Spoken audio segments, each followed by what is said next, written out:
Steps in staffing process. Staffing പ്രോസസ്സിൻ്റെ steps ഏതൊക്കെയാണെന്ന് നോക്കാം. First one, estimating the manpower requirements.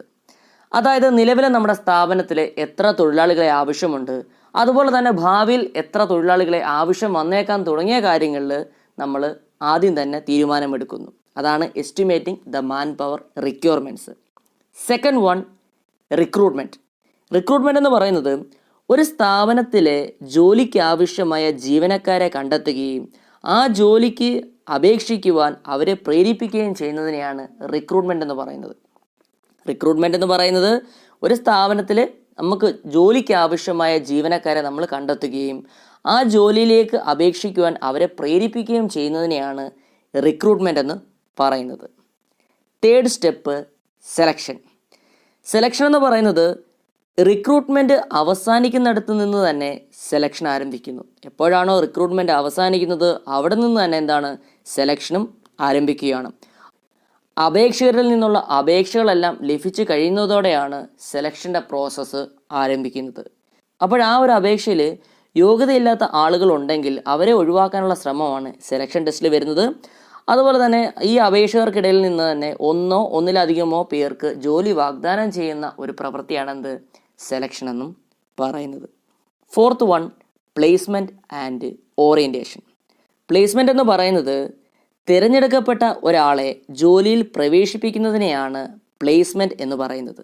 എന്നാൽ orientation എന്ന് പറയുന്നതോ തിരഞ്ഞെടുത്ത ജീവനക്കാരെ മറ്റ് ജീവനക്കാർക്ക് പരിചയപ്പെടുത്തുകയും ആ ഒരു ഓർഗനൈസേഷൻ്റെ നിയമങ്ങളും പോളിസീസും ആ ഒരു വ്യക്തിക്ക് ഫെമിലിയറാക്കി നൽകുന്നതിനെയാണ് ഓറിയൻറ്റേഷൻ എന്ന് പറയുന്നത്. Fifth one, training and development. അതായത് മികച്ച പ്രകടനം കാഴ്ചവെക്കുന്നതിന് ജീവനക്കാരുടെ അറിവും അവരുടെ കഴിവും ആ ജോലിയോടുള്ള അവരുടെ മനോഭാവം തുടങ്ങിയവ മെച്ചപ്പെടുത്തുവാൻ വേണ്ടി നൽകുന്നതാണ് ട്രെയിനിങ്. എന്നാൽ ഡെവലപ്മെൻ്റ് എന്ന് പറയുന്നതോ ഒരു ജീവനക്കാരൻ്റെ എല്ലാ അർത്ഥത്തിലുമുള്ള വളർച്ച ഉൾക്കൊള്ളുന്നതാണ് ഡെവലപ്മെൻ്റ് എന്ന് പറയുന്നത്. നിലവിലെ ജോലികൾ നിർവഹിക്കുന്നതിനും അതുപോലെ തന്നെ ഭാവിയിൽ അവർക്ക് ഉയർന്ന സ്ഥാനം സ്വീകരിക്കുന്നതിനുള്ള കഴിവുകൾ വർദ്ധിപ്പിക്കുവാനും വേണ്ടിയുള്ളതാണ് എന്ത്, ഡെവലപ്മെൻ്റ് എന്നും പറയുന്നത്. Sixth point, performance appraisal. അതായത് ഒരു ജീവനക്കാരൻ്റെ കൃത്യനിർവഹണം മുൻ നിശ്ചയിച്ച നിലവാരം അനുസരിച്ചാണോ എന്ന് പരിശോധിക്കുന്നതിനാണ് performance appraisal. Seventh point, promotion and career planning.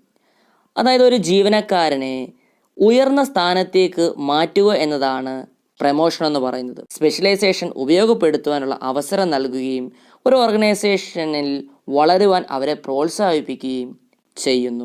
Eighth point, compensation. ജോലിയുടെ സ്വഭാവം അതുപോലെ തന്നെ റിസ്ക് ഫാക്ടേഴ്സ്, അവരുടെ റെസ്പോൺസിബിലിറ്റി, അതുപോലെ തന്നെ അവരുടെ ക്വാളിഫിക്കേഷൻസ് മുതലായവയുടെ അടിസ്ഥാനത്തിൽ ജീവനക്കാർക്ക് വേതനം അല്ലെങ്കിൽ ശമ്പളം, മറ്റ് ആനുകൂല്യങ്ങൾ എന്നിവ നിർണ്ണയിക്കുന്നത് കോമ്പൻസേഷനിൽ ഉൾപ്പെടുന്നു.